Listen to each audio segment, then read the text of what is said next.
Hey y'all. So how y'all doing? How y'all doing? Good. I got something for you guys. Listen, if you are in the Texas area, you know that November 4th is election day. But you guys know what all your precincts and stuff all about. But I want to talk to y'all who you're really you know about voting. People kind of, hype you up to vote this and this and that and vote, but you never really studied this stuff for yourself. Because you need to be more educated. I do, you do, the world does, right? That's why we keep making these same mistake cycles, same mistakes, all this kind of stuff. So pay attention. This is what's called, and this is for the state of Texas. Now, if you're another state and you watching, of course, in your states, you're gonna have what's called your League of Women Voters. Again, that's League of Women Voters. Now, this is for the Texas Constitutional Amendment election for November 4th. Now, what I'm gonna do is give you a quick rundown so you can kind of see how it works, and then I'm gonna give you the website on where you can go to find this for yourself, right? So if you plan on voting, or if maybe you don't plan on voting, and maybe you say, tell me a little bit more, and maybe I'll know what you're talking about, right? This is the Texas Constitutional Amendment election. Again, this is for Texas. This is some amendments for the Texas Constitution. This is going to be on capital funding for technical colleges, denial of bail, water funds, various tax exemptions, wealth tax ban, security taxes ban, death tax ban, capital gains taxes ban, commission on judicial conduct, dementia prevention and research, parental rights, and citizenship voting.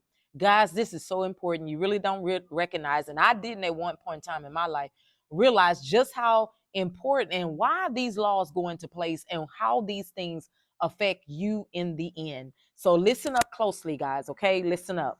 I'm gonna start with this. I'm gonna give you a few pointers so you can see how it works, and then you guys can go on the website, look it up for yourself. That way, if you do decide to go November 4th and cast that ballot, and you decide to vote in whatever city you in Texas for what's going on, for these are called your propositions. So for the Texas Constitutional Amendment, Texas, we're talking about Texas in general, it is over 17 propositions.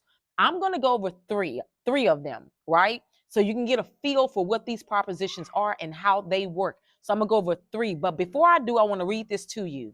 The Texas Constitution, the current version of the Texas Constitution was written in 1876 and has been amended over 500 times.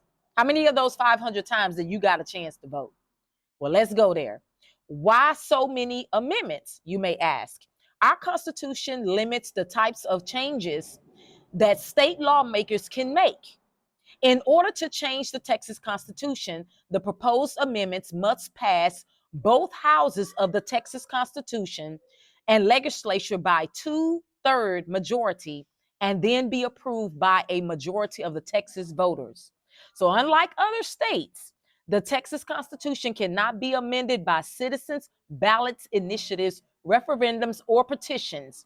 Voting on amendments gives you a direct voice in our state government, okay?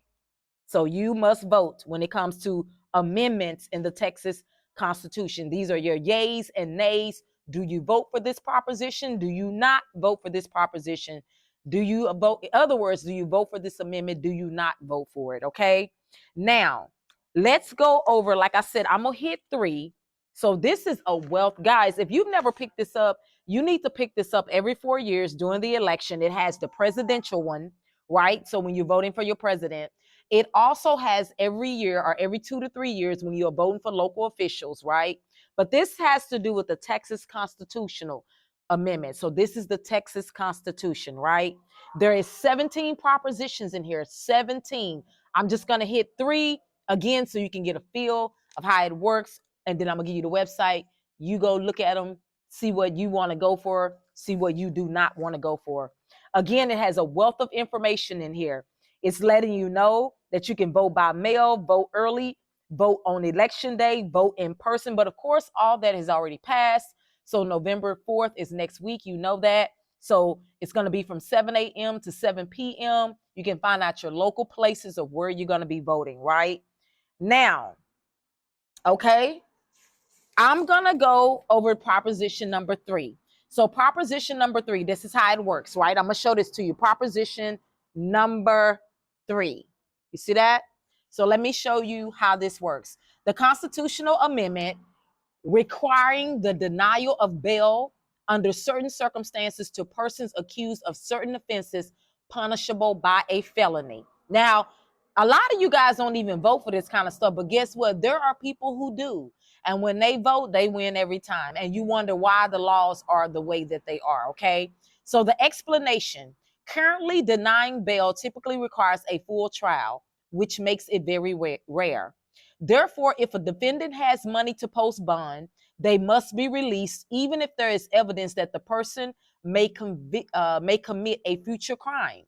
This proposed amendment would expand the options available to officials setting bail, including the option to deny bail to ensure the safety of the community. This would apply to individuals accused of murder and similar violent crimes. So you have what's called your argument for this proposition, and then you have what's called your argument against this proposition, okay? So for, it prevents risk individuals from committing additional crimes while out on bail. By limiting the denial of bail to only the most serious offenses, it is assured that only those who propose the greatest risk are denied bail. There would be safeguards to protect defendants' rights, such as the right to be represented by counsel at bail denial hearings, the rights to appeal, and provisions to protect a right to a speedy trial. Arguments against. So now we're against. That's the arguments for. Now these are the arguments against. Judges currently have the discretion, repeat that again.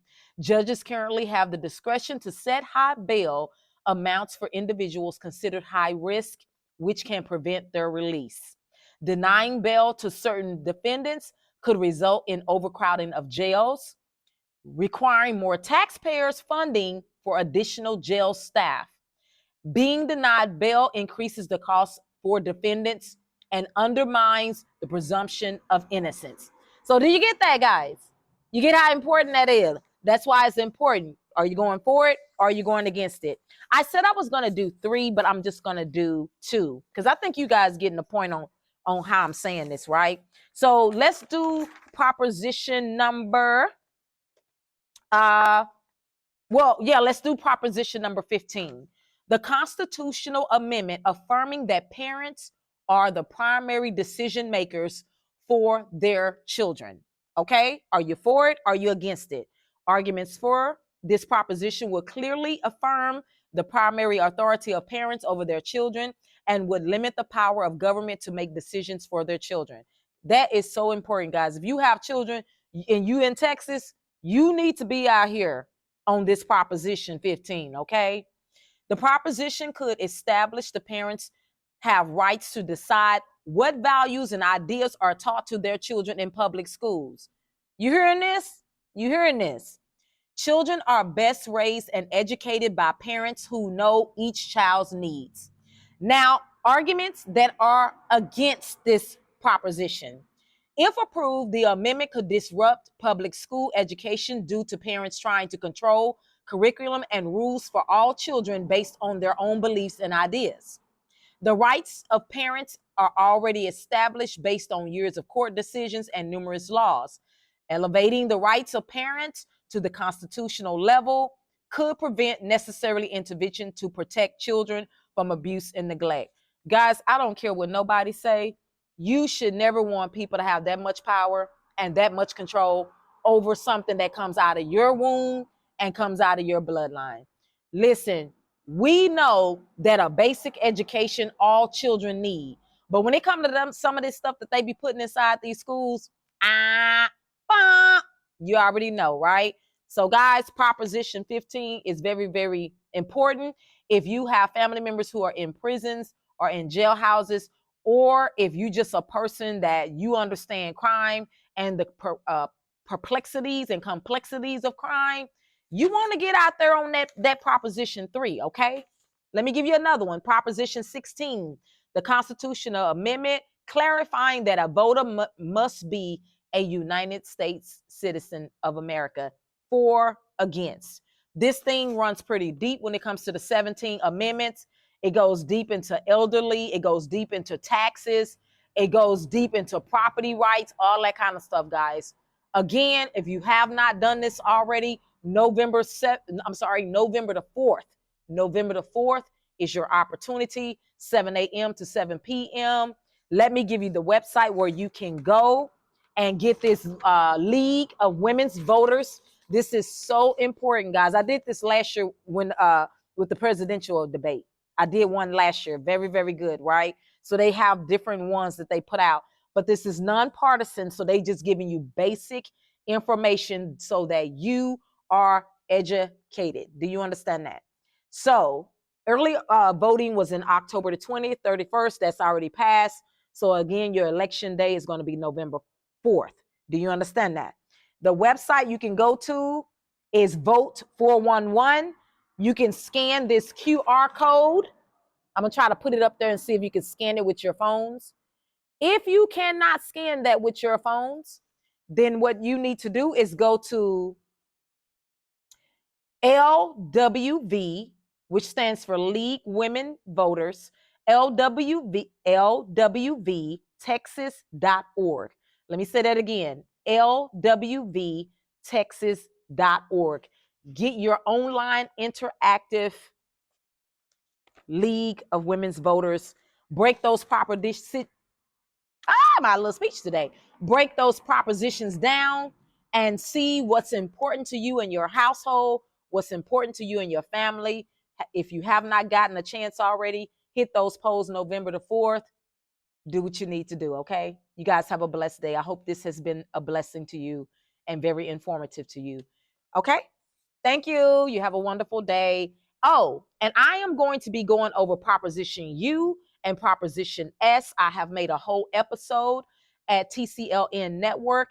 It is breaking down the police force. It's also breaking down that in Dallas is the only city, guys, the only city where they can transfer power from through Proposition S in this particular proposition with Proposition P, that they can transfer power from the city to the residents, that they can sue the city of Dallas. Do you understand that? You don't want to miss this episode, guys. You really don't, especially if you're in the Dallas, Texas area. I break it down. I go into detail, and I get a little bit into talking about all of these young people who've been passing away and what we can do, what we all can do concerning Proposition U and Proposition S. See you there. It will be showing this week on YouTube. If you watch Austin Public Television Channel, it will be showing on Wednesday. You guys have a beautiful day, okay? Bye.